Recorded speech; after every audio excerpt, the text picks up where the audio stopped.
Welcome to one nation Telugu news. ముందుగా headlines చూద్దాం.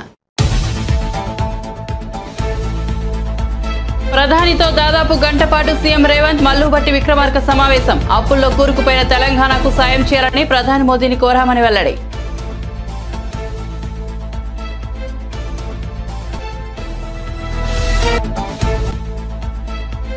ఇటీవల 11 నియోజకవర్గాల ఇన్ఛార్జీలను మార్చిన సీఎం జగన్. నగరి నుంచి నన్ను మార్చుతారని అనుకోవడం లేదన్న మంత్రి రోజా. తనకు సీటు ఇవ్వకపోయినా సంతోషంగా త్యాగం చేస్తానని వెల్లడి.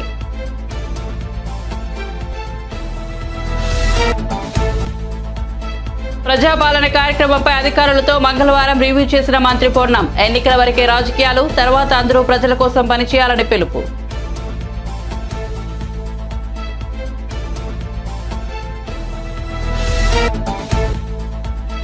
మూడు రోజుల పాటు తెలంగాణలో సాధారణం కంటే తక్కువ ఉష్ణోగ్రతలు. రోజువారీ ఉష్ణోగ్రతలు గరిష్టంగా 29.3 డిగ్రీలు. రానున్న రోజుల్లో పలు జిల్లాల్లో పొగమంచు కమ్ముకునే అవకాశం ఉందన్న అధికారులు.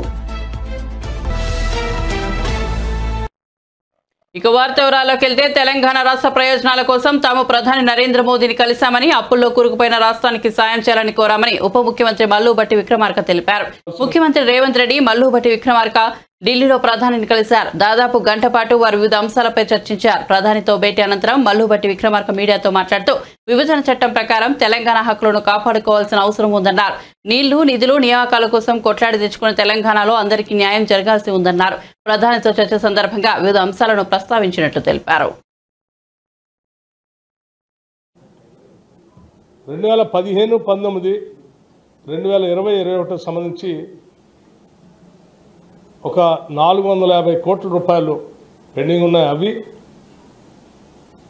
ఇంకొక 2250 కోట్ల రూపాయలు గవర్నమెంట్ ఆఫ్ ఇండియా నుంచి రావాల్సి ఉన్నాయి. ఈ గ్రాంట్స్ సంబంధించి వాటిని కూడా వెంటనే సాధ్యమైనంత మేరకు తెలంగాణ రాష్ట్ర ప్రభుత్వానికి రిలీజ్ చేయవలసిందిగా వారిని కోరటమే కాకుండా, రాష్ట్ర ప్రయోజనాల దృష్ట్యా కేంద్ర ప్రభుత్వం నుంచి రావాల్సిన ఇతోధిక సహాయ సహకారాలు రాష్ట్ర అభివృద్ధి కోసం, ఆర్థికంగా నిలదొక్కుకోవటం కోసం, ఇరిగేషన్ ప్రాజెక్టులు పూర్తి చేసుకోవటం కోసం, విద్యా వైద్య రంగాలను బలోపేతం చేసుకోవటం కోసం కేంద్ర స్థాయి నుంచి అందించాల్సిన సహాయ సహకారాలన్నింటినీ కూడా అందించవలసిందిగా వారికి ముఖ్యమంత్రిగా రేవంత్ రెడ్డి గారు, ఉప ముఖ్యమంత్రిగా నేను ఇద్దరం కలిసి వారిని విజ్ఞప్తి చేయడం జరిగింది. దానికి ప్రధానమంత్రి గారు కూడా వాటన్నిటినీ విన్ని సానుకూలంగా స్పందించడమే కాకుండా, ఒక కేంద్రం ఒక రాష్ట్రానికి ఏ రకమైనటువంటి సహాయ సహకారాలు అందించాలో తప్పనిసరిగా ఆ స్థాయిలో, ఆ రీతిలో తప్పనిసరిగా తెలంగాణ రాష్ట్రానికి అందిస్తాం, పరిశీలిస్తామని కూడా వారు సానుకూలంగా స్పందించడం జరిగింది. థ్యాంక్ యూ అమ్మా.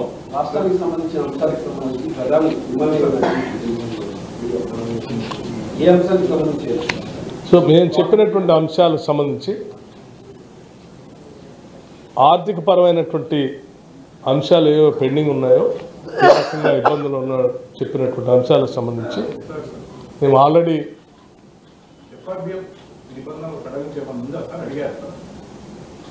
నిబంధనలు సడలించమని కానీ, లేకపోతే ఇతరత్ర ఏ రకమైనటువంటి పర్మిషన్స్ గురించి కానీ మేము అడగలేదు. మేము చెప్పిందల్లా రాష్ట్ర ప్రభుత్వానికి కేంద్ర ప్రభుత్వం నుంచి రావాల్సినటువంటి గ్రాంట్స్ని, పెండింగ్ ఉన్నటువంటి అంశాలని, బైఫర్కేషన్ యాక్ట్లో మాకు రావాల్సినటువంటి ఆ యాక్ట్ ద్వారా పెట్టినటువంటి హక్కుల్ని, వాటితో పాటు అదనంగా కొన్ని అంశాలని రాష్ట్ర ప్రయోజనాల దృష్ట్యా అడిగాం. వాటికి సంబంధించినంత వరకు కార్పొరేషన్ రుణాలు ఎఫ్ఆర్బిఎం పద్ధతి తగ్గుతూ ఉండడం వల్ల మీకు రాష్ట్రానికి రావాల్సిన రుణాలు రాకుండా పోతాయి కదా, ఇది మీకు ఇబ్బంది కదా, ఇది ముఖ్యమైన అంశం. రాష్ట్ర ఆర్థిక పరిస్థితి గురించి ఇతోధికంగా ఉన్న సమాచారం మొత్తం వారికి అందించారు. శ్వేతపత్రాన్ని రాష్ట్ర శాసనసభలో ప్రవేశపెట్టామన్నటువంటి అంశాన్ని కూడా వారి దృష్టికి తీసుకొచ్చాం. మొత్తం ఉన్న వ్యవస్థని ఈరోజు తెలంగాణ రాష్ట్రం ఎక్కడ నిలబడినటువంటి అంశాలను కూడా వారి దృష్టికి తీసుకొని వచ్చారు. చెప్పిన తర్వాత దానికి సంబంధించి ఈ రాష్ట్ర ప్రయోజనాలను కాపాడటానికి ఒక కేంద్ర ప్రభుత్వంగా రాష్ట్ర ప్రభుత్వానికి చేయవలసినటువంటి సహాయ సహకారాలన్నింటినీ అందించవలసిందిగా వారిని కోరాం. వారు సానుకూలంగా స్పందించారు. దాన్ని మేము లెక్కలతో సహా రాసి ఇచ్చాం. దానికి సంబంధించిన రిప్రజెంటేషన్ కూడా వారికి రాతపూర్వకంగా కూడా అందించడం జరిగింది. నమ్మకం ప్రధాని కలిసిన తర్వాత కలిగింది. తెలంగాణ ప్రభుత్వానికి రాబోయే రోజుల్లో సహకరిస్తారనేటువంటి ప్రధాని సహకరిస్తారనేటువంటి నమ్మకం మీ భేటీ తర్వాత ఒక రాష్ట్రానికి కేంద్ర ప్రభుత్వం ఏ రీతిలో సహాయ సహకారాలు అందించాలో ఆ రాష్ట్ర పురోగతికి మీరు అడిగినటువంటి అంశాలు తప్పనిసరిగా సానుకూలంగా పరిశీలించి స్పందిస్తానని ప్రధానమంత్రి గారు చెప్పారు. ఈ నెల 22వ తేదీన జనసేన పార్టీ అధ్యక్షులు Pawan Kalyan greater Visakha municipal corporation డివిజన్ల అధ్యక్షులు నియమించిన సంగతి తెలిసిందే. జీవీఎంసీ 98 డివిజన్ల అధ్యక్షులతో విశాఖ నగరంలో ఒక హోటల్లో పార్టీ పీఎస్సీ సభ్యులు విశాఖ అర్బన్ సమన్వయకర్త కోన తాతారావు ఆధ్వర్యంలో సమావేశం ఏర్పాటు చేశారు. వారితో పార్టీ నియమ నిబంధనల ప్రకారం ప్రమాణ స్వీకారం చేయించి వారికి విధులు, పార్టీ బలోపేతం, వార్డు స్థాయిలో ప్రజల పక్షాన ప్రభుత్వంపై పోరాటం వంటివి సూచించారు. విశాఖ ఉమ్మడి జిల్లా రూరల్ అధ్యక్షులు శ్రీ పంచకర రమేష్ బాబు, పార్టీ ప్రధాన కార్యదర్శులు, జీవీఎంసీ పరిధిలో ఉన్న ఇన్ఛార్జీలు, కార్పొరేటర్లు, మహిళా నాయకులు, ముఖ్య నాయకులు పాల్గొన్నారు. అధ్యక్షుడిగా నియమించబడినందుకు జనసేన పార్టీ అధ్యక్షులు శ్రీ గుడిజల పవన్ కళ్యాణ్ గారికి హృదయపూర్వక కృతజ్ఞతలు తెలుపుతూ పార్టీ నాకు ఇచ్చిన ఈ బాధ్యతను నిరంతరం జనసేన పార్టీ బలోపేతం కోసం మరియు ప్రజా సమస్యలపై నిత్యం పోరాడుతూ ప్రజలకు పార్టీ శ్రేణులకు అన్ని విధాలా అందుబాటులో ఉంటారని పార్టీ యొక్క నియమ నిబంధనలకు లోబడి నడుచుకుంటారని త్రికరణ శుద్ధిగా ప్రతిజ్ఞ చేయించున్నాను. జై జనసేన, జై జనసేన. పవన్ కళ్యాణ్ నాయకత్వం, పవన్ కళ్యాణ్ నాయకత్వం. మీ వార్డు అధ్యక్షుడిగా నియమించబడినందుకు జనసేన పార్టీ తెలంగాణలో తిరుగులేని శక్తిగా బీజేపీ కార్యాచరణ ప్రణాళికలో లోక్సభ ఎన్నికలకు సిద్ధమవుతామని కేంద్ర మంత్రి బీజేపీ తెలంగాణ రాష్ట్ర అధ్యక్షుడు కిషన్ రెడ్డి తెలిపారు. డిసెంబర్ 28వ తేదీన జరిగే బీజేపీ రాష్ట్ర స్థాయి సమావేశంలో కేంద్ర మంత్రి అమిత్ షా పార్టీ శ్రేణులకు దిశానిర్దేశం చేస్తారని పేర్కొన్నారు. పార్లమెంట్ ఎన్నికల్లో మెజార్టీ సీట్లను కైవసం చేసుకుంటామని విశ్వాసం వ్యక్తం చేశారు.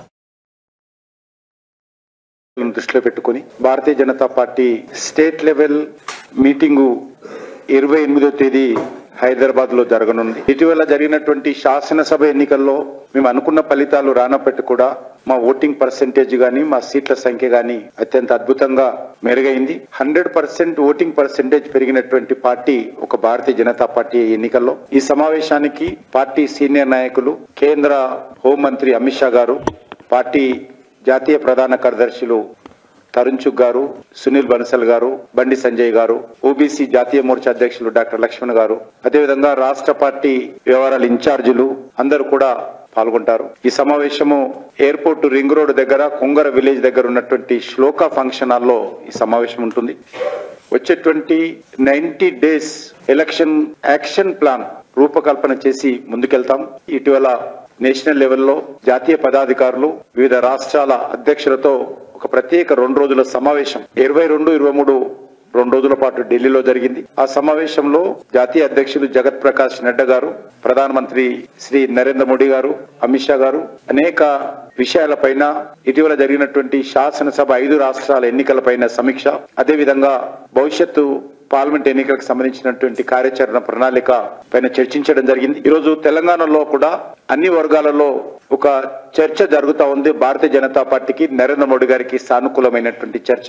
గత ఎన్నికలప్పుడు కూడా, శాసనసభ ఎన్నికలప్పుడు కూడా చాలా మంది గ్రామీణ స్థాయిలో ఉన్నటువంటి ఓటర్లు గాని, ప్రజలు గాని, అన్ని వర్గాల ప్రజలు కూడా ఎన్నికల్లో మీకు ఓటు వేయకపోయినా వచ్చే పార్లమెంట్ ఎన్నికల్లో ఢిల్లీ ఓటు నరేంద్ర మోడీ గారికే, ప్రధానిగా ఓటు నరేంద్ర మోడీ గారికే అనేటువంటి విషయము చాలా స్పష్టంగా అన్ని వర్గాల ప్రజలు చెప్పారు. ఈరోజు ఎన్నికలు ఎప్పుడొస్తాయా, మోడీ గారికి మద్దతు ఇవ్వాలి అనేటువంటి ఆలోచనతో తెలంగాణ ప్రజలు కూడా దేశ ప్రజలతో సహా ఎదురు చూస్తున్నారు. 5 రాష్ట్రాల ఎన్నికల్లో చాలా మంది, రాహుల్ గాంధీ గారు కావచ్చు, మిగతా అనేక మంది నాయకులు ఇది పార్లమెంట్ ఎన్నికలకు సెమీఫైనల్ అనేక రకాలుగా రెచ్చగొట్టేటువంటి ప్రయత్నం చేశారు. కానీ ఈరోజు మేము వాళ్ళు సెమీఫైనల్ అన్న మేము ఏమనకపోయినా కూడా ప్రజలు యూపీఏ భాగస్వామ్య పక్షాలు చేసినటువంటి సవాలును ప్రజలు స్వీకరించారు. ప్రజలు స్వీకరించి 2 రాష్ట్రాల్లో కాంగ్రెస్ పార్టీ ప్రభుత్వాన్ని కూలదోసి భారతీయ జనతా పార్టీకి పట్టం కట్టారు. భారతీయ జనతా పార్టీ అధికారంలో ఉన్నటువంటి మధ్యప్రదేశ్ లో నా భూతో నా భవిష్యత్ అనే విధంగా మెజార్టీ, అత్యధికమైనటువంటి మెజార్టీ రికార్డు స్థాయిలో మధ్యప్రదేశ్ లో బీజేపీకి ఇవ్వడం జరిగింది. ఆ రకంగా పార్లమెంటు సెమీఫైనల్ అన్నటువంటి కాంగ్రెస్ వారి మిత్రపక్షాలు చేసిన సవాలును ప్రజలు స్వీకరించి ఈరోజు తమ స్పందన వ్యక్తం చేయడం జరిగింది. ప్రజలు ఈ దేశానికి మోడీ గారే కావాలి, ప్రధానిగా ఆయననే ఉండాలి, వారి నేతృత్వంలోనే దేశం ముందుకెళ్తుంది, మోడీ గారి నేతృత్వంలోనే దేశం అభివృద్ధి చెందుతుంది, అవినీతి రహితమైనటువంటి పరిపాలన, కుటుంబ సభ్యుల జోక్యం లేనటువంటి పరిపాలన, ఒక ప్రజా పరిపాలన దేశంలో రాబోతుందనే విషయాన్ని ఈ సందర్భంగా మనవి చేస్తా ఉన్నాను. ఖచ్చితంగా నరేంద్ర మోడీ గారు అద్భుతమైనటువంటి మెజార్టీతో ఎవరు ఊహించని విధంగా హ్యాట్రిక్ సాధించబోతున్నారు. తెలంగాణలో కూడా ఇప్పటికే ప్రజలు నిర్ణయించుకున్నారు. వైసీపీ వర్గాల్లో నియోజకవర్గాల మార్పు అంశం చర్చనీయాంశంగా మారింది. మంత్రులు తాజాగా చేస్తున్న వ్యాఖ్యలే అందుకు నిదర్శనం. ఇదే అంశంపై మంత్రి రోజా కూడా స్పందించారు. మొదట ఒక్కసారైనా ఎమ్మెల్యేగా గెలిచి ప్రజలకు సేవ చేద్దామని భావించారు. కానీ జగన్మోహన్ రెడ్డి 2 సార్లు అవకాశం ఇచ్చారు. ఇప్పుడు మంత్రిగా కూడా అవకాశం ఇచ్చారు. మొదటి నుంచి నేను ప్రజాసేవ చేస్తూనే ఉన్నాను కాబట్టి నన్ను మార్చుతారని నేను అనుకోవడం లేదని రోజా పేర్కొన్నారు. ఒకవేళ నా నియోజకవర్గం నుంచి నన్ను మార్చాల్సిన పరిస్థితి వస్తే కూడా అన్న కోసం సంతోషంగా త్యాగం చేస్తానని పేర్కొన్నారు. ఎక్కడెక్కడ ఏ సామాజిక వర్గాన్ని పెడితే బాగుంటుంది అన్న ఉద్దేశంతోనే జగన్ గారు మారుస్తున్నారు. అది పార్టీలో ఉన్న ప్రతి ఒక్కరం కూడా మంచి మనసుతో ఆహ్వానిస్తున్నారు, దానికి సపోర్ట్ చేస్తున్నారు. దీంట్లో ఎక్కడ కూడా గొడవలు లేవు. 100%. నాకు ఇచ్చినా ఓకే, ఈకపోయినా ఓకే. నేను ఎప్పుడూ కూడా మొదట్లో అయితే ఎమ్మెల్యేగా ఒక్కసారైనా చేసి ప్రజలకి సర్వీస్ చేయాలనుకున్నాను. సో 2 సార్లు అవకాశం ఇచ్చారు జగన్మోహన్ రెడ్డి గారు. అండ్ మంత్రిగా కూడా ఈరోజు మీరు చూసారు, జగన్ గారు ఇచ్చే వెల్ఫేర్ డెవలప్మెంటే కాకుండా నా వల్ల అయిన సర్వీస్ నేను చేస్తూనే వస్తున్నా. కాబట్టి నన్ను మారుస్తారని నేను అనుకోవట్లేదు. ఒకవేళ మార్చాల్సిన పరిస్థితి వచ్చినా కూడా సంతోషంగా అన్న కోసం త్యాగం చేస్తాను. అసెంబ్లీ ఎన్నికల సమయంలో తాము ఇచ్చిన హామీలను అమలు చేసే విధంగా ముందుకు వెళ్తామన్నారు హైదరాబాద్ జిల్లా ఇన్ఛార్జ్ మంత్రి పొన్నం ప్రభాకర్. ప్రజాపాలన కార్యక్రమంపై అధికారులతో మంగళవారం రివ్యూ చేశారు మంత్రి పొన్నం. డిసెంబర్ 28 నుండి జనవరి 6వ తేదీ వరకు ప్రజల నుండి విజ్ఞప్తులు తీసుకుంటామన్నారు. జనం ఇబ్బందులను దూరం చేసే విధంగా తమ సర్కారుని పనిచేస్తోందన్నారు. తెలంగాణ రాష్ట్రాన్ని బీఆర్ఎస్ ప్రభుత్వం అప్పుల పాలు చేసిందన్నారు. శ్వేతపత్రం అనే అంశాలను పక్కన పెట్టి జనం కోసం అందరూ కలిసి పనిచేయాలని పిలుపునిచ్చారు మంత్రి పొన్నం ప్రభాకర్. మొత్తం 4800 మంది సిబ్బందిని ఉపయోగించుకుని ప్రజాపాలన కార్యక్రమం నిర్వహిస్తామని తెలిపారు. ప్రతి దరఖాస్తుకు ఒక రిసిప్ట్ ఇస్తామని స్పష్టం చేశారు. ఎన్నికల వరకే రాజకీయాలు, తర్వాత అందరూ ప్రజల కోసం పనిచేయాలని పిలుపునిచ్చారు. ఇప్పటికే ప్రభుత్వం అనేక చర్యలు తీసుకుంది.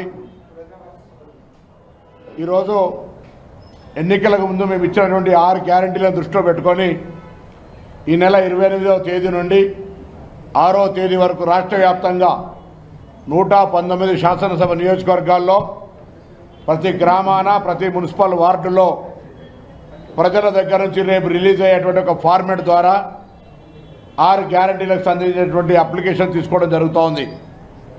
హైదరాబాద్కు ముఖ చిత్రమైనటువంటి రాష్ట్ర రాజధానిలో హైదరాబాద్, రంగారెడ్డి జిల్లాల ఇన్ఛార్జ్ మంత్రులంగా గౌరవ జిల్లా అధికారులతోటి, జోనల్ కమిషనర్లతోటి, మిగతా అధికారులందరితోటి కూడా ఈ యొక్క కార్యక్రమాన్ని క్షేత్రస్థాయి లోపల ఏ విధంగా తీసుకుపోవాలనేటువంటి సమావేశాన్ని నిర్వహించిన సందర్భంగా ప్రజలందరూ కూడా కోరుతా ఉన్నాం. హైదరాబాద్లో దాదాపు 21 లక్షల గృహాల్లో నివసించేటువంటి వాళ్ళందరూ, దాదాపు 1 కోటి చిల్లర ఉన్నటువంటి ప్రజలందరూ కూడా కోరుతా ఉన్నాం. మేము ఇచ్చినటువంటి 6 గ్యారెంటీల్లో మీకు ఎలిజిబిలిటీ లేదా మీకు ఆ అవకాశం రావాలని మీరు కోరుకుంటున్నట్టయితే రేపటి ద్వారా అప్లికేషన్ను నింపి ఇవ్వమని కోరుతా ఉన్నాం.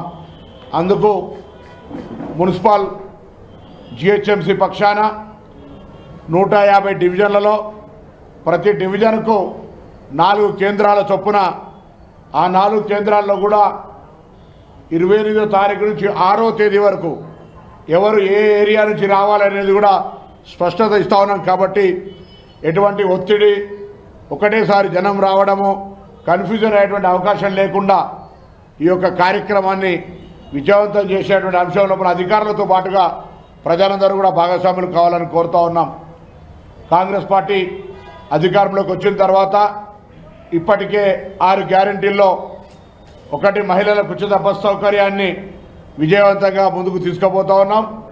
అధికారంలో వచ్చిన తర్వాత 7వ తారీఖు నాడు మంత్రివర్గ ప్రమాణ స్వీకారం చేస్తే 9 నాడు శాసనసభ్యులుగా శాసనసభలో ప్రమాణ స్వీకారం చేసిన అనంతరం వెంటనే గౌరవ ముఖ్యమంత్రి గారు సహచార మంత్రులందరూ కలిసి మహిళలకు ఉచిత బస్ సౌకర్యాన్ని ప్రారంభించడం జరిగింది.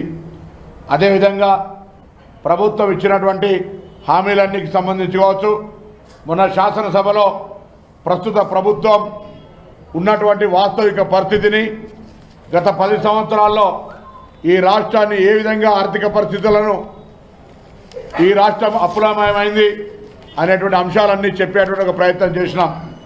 సరే, దానికి అనుసరించి మళ్ళీ స్వేదపత్రాల సౌదపత్రాల అనేటువంటి అంశానికి సంబంధం లేకుండా ప్రజల యొక్క అంశం మీద అందరినీ కూడా రమ్మని కోరుతున్నాం, భాగస్వామ్యులు కమ్మని.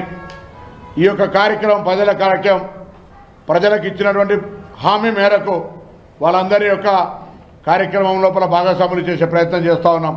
కాబట్టి ఎక్కడ కూడా ఈ కార్యక్రమం లోపల చిన్న ఇబ్బంది లేకుండా జిల్లా ఇన్ఛార్జి మంత్రులంగా గౌరవ శ్రీధర్ బాబు గారు ఉమ్మడి రాష్ట్రం లోపల కూడా రంగారెడ్డి జిల్లా ఇన్ఛార్జి మంత్రిగా దాదాపు రంగారెడ్డి జిల్లాలో వారికి ఉన్నటువంటి అనుభవం కావచ్చు, హైదరాబాద్లో కూడా మరి అనుభవం ఉన్నటువంటి అధికారులు, క్షేత్రస్థాయిలో ఉన్నటువంటి అధికారులందరూ కూడా ఈ కార్యక్రమం తెలంగాణ రాష్ట్రంలో ఈ కార్యక్రమం విజయవంతం కావాలంటే హైదరాబాద్ కేంద్రంగా ఒక శుభప్రదంగా జరగాల్సిన అవసరం ఉంది. తెలంగాణలో చలి తీవ్రత రోజురోజుకు పెరుగుతోంది. రానున్న 2-3 రోజుల పాటు తెలంగాణలో సాధారణం కంటే తక్కువగా ఉష్ణోగ్రతలు నమోదయ్యే అవకాశం ఉందని వాతావరణ శాఖ అధికారులు వెల్లడించారు. రోజువారీ ఉష్ణోగ్రతలు గరిష్టంగా 29.3 డిగ్రీలుగా నమోదవుతున్నట్లు పేర్కొన్నారు. నేడు అత్యధికంగా ఖమ్మంలో 29.3 డిగ్రీల ఉష్ణోగ్రత, అత్యల్పంగా సిరిపూర్లో 8.3 డిగ్రీల ఉష్ణోగ్రత నమోదైంది. తెలంగాణ వైపు తూర్పు, ఆగ్నేయ దిశల నుంచి తక్కువ ఎత్తులో బలంగా గాలులు వీస్తున్నాయని, దీంతో మరో 3 రోజులు తక్కువ ఉష్ణోగ్రతలు ఉంటాయని వాతావరణ శాఖ అధికారులు తెలిపారు. రానున్న 2 రోజుల్లో ఆదిలాబాద్, కొమరంభీం, మంచిర్యాల, నిర్మల్, నిజామాబాద్, సూర్యాపేట, నల్గొండ, వరంగల్, జనగామ, సిద్దిపేట, యాదాద్రి, రంగారెడ్డి, మేడ్చల్, కామారెడ్డి, మెదక్ తదితర జిల్లాల్లో ఉదయం వేళలో పొగమంచు కమ్ముకునే అవకాశం ఉందని వాతావరణ శాఖ తెలిపింది.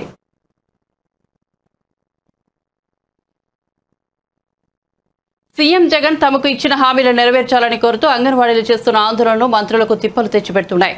విశాఖలో మంత్రి గుడివాడ అమర్నాథ్ ఇంటి వద్ద అంగన్వాడీలు నిరసనకు దిగారు. అమర్నాథ్పై తీవ్రస్థాయిలో మండిపడ్డారు. డిమాండ్లు పరిష్కరించాలంటూ వినతిపత్రం అందజేశారు.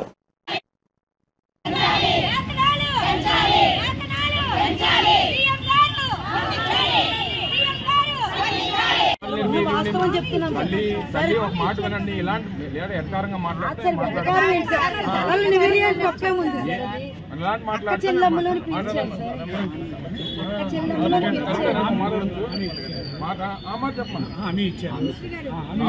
మళ్ళీ ఆ మాట చెప్పండి అమ్మా. హామీ ఇచ్చారన్నా ఇప్పుడు మేము 3,000 రూపాయలు పెన్షన్ అన్నాం. ఆయన జనవరిలో 2,000 రూపాయలు పెన్షన్ చేశాడు. గవర్నమెంట్ కాదని 2 నెలల ముందు చేసి మేము చేయలేదంటే ఎన్ని నెలలు ఇచ్చినట్టు నీకు చెప్పు. ఉన్నటువంటి అందరు నాయకుల్ని కలిసి మా ద్వారా ప్రభుత్వానికి విన్నవించుకోవాలనేటువంటి ఉద్దేశంతో మీరు ముందు రావడం జరిగింది. కొంతమంది నాయకులు కూడా మన గౌరవ ముఖ్యమంత్రి గారు చింతపల్లి వారు సభకు ఇచ్చేసినప్పుడు కూడా కొంతమంది నాయకులను కూడా 2-3 నాయకులను కూడా కల్పించడం జరిగింది. వారు కూడా ముఖ్యమంత్రి గారితో మాట్లాడడం జరిగింది. ముఖ్యమంత్రి గారు ఒకటే మాట చెప్పారు, నేను చేయకపోతే మీకు ఎవరు చేయలేరు అనేటువంటి మాట వారు చెప్పడం జరిగింది. ఏదేమైనప్పటికీ కొన్ని అంశాలు కొన్ని అంశాలు ప్రభుత్వం మరో 2 మాసాల్లో ఎన్నికలకు వెళ్ళేటువంటి పరిస్థితి ఉంది. ఒక నిజంగా మిమ్మల్ని మభ్య పెట్టాలనో లేకపోతే ఇంకోటో చేయాలని అనుకుంటే అందరిలాగా చేసేటువంటి పరిస్థితి ఉంటుంది. కానీ ఏదన్నా ప్రభుత్వం దృష్టి, ప్రభుత్వం ఆర్థికమైనటువంటి పరిస్థితులు ఇవన్నీ దృష్టిలో పెట్టుకొని మీతో పాటు అనేక డిపార్ట్మెంట్స్ కూడా ఉన్నాయి. ఇప్పుడు ఒకరిని చూసి ఇంకొకరు కూడా ఇబ్బంది పడేటువంటి పరిస్థితులు లేకపోతే ఇంకోటో రాకూడదు, అందరినీ సరిగ్గా చూసుకోవాలి, ఎవరికి ఇబ్బంది లేకుండా చూసుకోవాలనేటువంటిది ప్రభుత్వం తాలూకు ఉద్దేశం. ఏదేమైనప్పటికీ ఏం చేయగలం, ఎలా చేయగలం ఇవన్నీ కూడా ప్రభుత్వం పై స్థాయిలో మీ రాష్ట్ర స్థాయి నాయకులందరితో కూడా కలిసి మాట్లాడేటువంటి పరిస్థితి కూడా తీసుకొచ్చేటువంటి కార్యక్రమం ముఖ్యమంత్రి గారిని కలిసినప్పుడు కూడా చెప్పడం జరుగుతుంది. దీని మీద సానుకూలంగా స్పందించేటువంటి బాధ్యత కూడా ప్రభుత్వం తీసుకుంటుందని కూడా మీకు తెలియజేస్తాను. ప్రధాని నరేంద్ర మోదీ సంకల్పంతో అయోధ్యలో జనవరి 22 నిర్వహించబోయే శ్రీరామ భవ్య మందిరం ప్రారంభోత్సవం రోజున అన్నిళ్లలో దీపారాధనతో దేశమంతటా దివ్య వెలుగులు విరజిమ్మాలని కేంద్ర మంత్రి బీజేపీ తెలంగాణ రాష్ట్ర అధ్యక్షుడు కిషన్ రెడ్డి ఆకాంక్షించారు. జన్మభూమి భవ్య మందిర ప్రాణ ప్రతిష్ఠ ఉన్నటువంటి విషయం మనకందరికీ తెలుసు. 1990లో నాటి భారతీయ జనతా పార్టీ అధ్యక్షులైనటువంటి శ్రీ లాల్ కృష్ణ అద్వానీ గారు రామ రథయాత్ర చేపట్టిన విషయం మనకు తెలుసు. 1990 సెప్టెంబర్ 25 నుంచి అక్టోబర్ 30 వరకు కూడా అయోధ్యలో రామాలయ నిర్మాణం జరగాలి. ఇది దేశ అస్తిత్వానికి సంబంధించిన విషయం, ఇది మతపరమైన అంశం కాదు. విదేశీయులు, మొఘలులు మన దేశం మీద దండయాత్ర చేసి దేశాన్ని ఆక్రమించుకొని అయోధ్యలో ఉన్నటువంటి రామ మందిర స్థానంలో మసీదు నిర్మాణం చేశారు. కాబట్టి అక్కడ తిరిగి రామ మందిర నిర్మాణం జరగాలని చెప్పి ఆ రోజు 1990లోనే భారతీయ జనతా పార్టీ పోరాటం చేయడము, అనేక మంది కార్యకర్తలు జైళ్లకు వెళ్లడము, బలిదానం కావడము, 500 సంవత్సరాలుగా జరుగుతున్నటువంటి పోరాటానికి ప్రతిఫలంగా ఈరోజు అయోధ్యలో ఒక భవ్యమైనటువంటి రామమందిర నిర్మాణం జరుగుతా ఉంది. ఈ దేశంలో ఉన్నటువంటి కోట్లాది మంది హిందువులు ఎంతో ఆతృతతో, భక్తి భావనతో రామమందిర నిర్మాణం కోసం ఎదురు చూశారు, పోరాటం చేశారు. ఆ స్వప్నం ఈ రోజు సాకారం అవుతా ఉంది. వాళ్ళ ఆకాంక్షలు ఈ రోజు నెరవేరుతా ఉన్నాయి. కేంద్రంలో నరేంద్ర మోడీ గారి నేతృత్వంలో కేంద్ర ప్రభుత్వము న్యాయస్థానం ముందు సమర్థవంతంగా తమ వాదనలు వినిపించి ఈరోజు న్యాయస్థానం అనుమతితో అక్కడ భవ్యమైనటువంటి దేవాలయ నిర్మాణానికి ఒక సానుకూలమైనటువంటి పరిస్థితి కల్పించడంలో కేంద్ర ప్రభుత్వము నరేంద్ర మోడీ గారి నాయకత్వము విజయవంతమైంది. దాని కారణంగా ఈ రోజు దేవాలయ నిర్మాణము, భూమి పూజ స్వయంగా ప్రధానమంత్రి గారు పాల్గొన్నారు. 22న దేవాలయ ప్రాణ ప్రతిష్ఠ కూడా ప్రధానమంత్రి గారు తిరిగి పాల్గొంటున్నారు. ఈ దేశంలో ఉన్నటువంటి ప్రతి హిందూ ఇంట్లో కూడా ఈరోజు అయోధ్యలో రామ జన్మభూమి భవ్య మందిర ప్రాణ ప్రతిష్ఠ కార్యక్రమానికి సంబంధించినటువంటి కార్యక్రమంలో ఏదో విధంగా తమ ఇళ్లలో నుంచే భాగస్వాములు కావాలని చెప్పి ఈరోజు అనేక సంస్థలు పిలుపునిచ్చినాయి. దానికి భారతీయ జనతా పార్టీ కూడా పూర్తి మద్దతు ఇస్తుందని ఈ సందర్భంగా మనవేస్తున్నాం. శ్రీరామ జన్మస్థానానికి సంబంధించినటువంటి ట్రస్ట్ ఏదైతుందో ఆ ట్రస్ట్ అనేక రకాల కార్యక్రమాలు చేపట్టింది. అందులో ప్రతి భారతీయ జనతా పార్టీ కార్యకర్త కూడా అన్ని రకాల సహాయ సహకారాలు అందించాలి. ఎందుకంటే ఇంతకుముందు నేను చెప్పినట్టు మందిర నిర్మాణాన్ని కూడా భారతీయ జనతా పార్టీ స్వయంగా పోరాటం చేసిన విషయం. చివరకు నాటి పార్టీ అధ్యక్షుడు ఉన్నటువంటి అద్వానీ గారిని అరెస్ట్ జరిగిన విషయం కూడా ఈ సందర్భంగా మనవేస్తుంది. కాబట్టి ఆ రోజు నుంచి ఈ రోజు వరకు కూడా మా పార్టీ యొక్క అయోధ్యలో శ్రీరామ దేవస్థానాల పునర్నిర్మాణం కోసం అనేక పోరాటాలకు మద్దతు ఇచ్చింది. 22వ తేదీ ఈ దేశంలో ఉన్నటువంటి ప్రతి దేవాలయాన్ని అలంకరిస్తాం. ఈ దేశంలో ఉన్నటువంటి ప్రతి దేవాలయంలో ఆ రోజు దేవాలయం ముందు ఆన్లైన్ స్క్రీన్ ద్వారా అయోధ్యలో భవ్య మందిర ప్రాణ ప్రతిష్ఠ కార్యక్రమాన్ని ప్రత్యక్షంగా వీక్షించే విధంగా, అదేవిధంగా ప్రతి హిందూ ఇంట్లో ఆ రోజు సాయంకాలము ఉదయం నుంచి కూడా ఇంటి అంతా కూడా అలంకరించుకొని ఇంటి ముందు ముగ్గులు వేసుకొని సాయంకాలం ప్రతి ఇంట్లో 5 దీపాలు వెలిగించి శ్రీరాముని యొక్క కృపకు ప్రాప్తులు కావాల్సిందిగా, తమ ఇల్లు కూడా ఒక ప్రకాశంగా అలంకరించుకోవాల్సిందిగా, ఆ రకంగా ఆ రోజు అయోధ్య ఏ రకంగానైతే లక్షలాది దీపాలతో కలకలలాడుతుందో, భవ్యంగా వెలిగిపోతుందో ఆ రోజు 22వ తేదీ ఆ రోజు మన ఇల్లు, మన బస్తీ, మన వాడ, మన నగరం కూడా అదే విధంగా వెలగాలి. ఈ 22 కాకుండా తర్వాత అందరూ కూడా దశల వారీగా అయోధ్యకు వెళ్లి అక్కడ నిర్మాణమైనటువంటి దేవాలయంలో శ్రీరాముని దర్శనం చేసుకోవాల్సింది కూడా అన్ని వర్గాల ప్రజలను దశల వారీగా కోరుతున్నాం. బులెటిన్ ముగించే ముందు హెడ్లైన్స్ మరోసారి చూద్దాం. ప్రధానితో దాదాపు గంట పాటు సీఎం రేవంత్, మల్లు భట్టి విక్రమార్క సమావేశం. అప్పుల్లో కూరుకుపోయిన తెలంగాణకు సాయం చేయాలని ప్రధాని మోదీ ఆమెను కోరని వెల్లడి.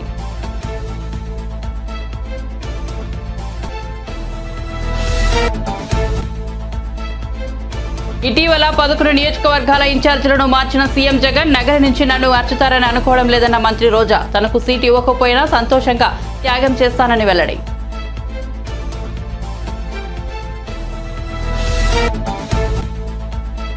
ప్రజాపాలన కార్యక్రమంపై అధికారులతో మంగళవారం రివ్యూ చేసిన మంత్రి పొన్నం. ఎన్నికల వరకే రాజకీయాలు, తర్వాత అందరూ ప్రజల కోసం పనిచేయాలని పిలుపు.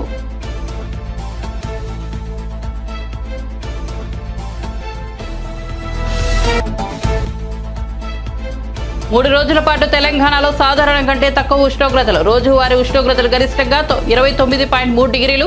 రానున్న 2 రోజుల్లో పలు జిల్లాల్లో పొగమంచు కమ్ముకునే అవకాశం ఉందన్న అధికారులు. మరిన్ని అప్డేట్స్ కోసం చూస్తూనే ఉండండి వన్ నేషన్ తెలుగు న్యూస్.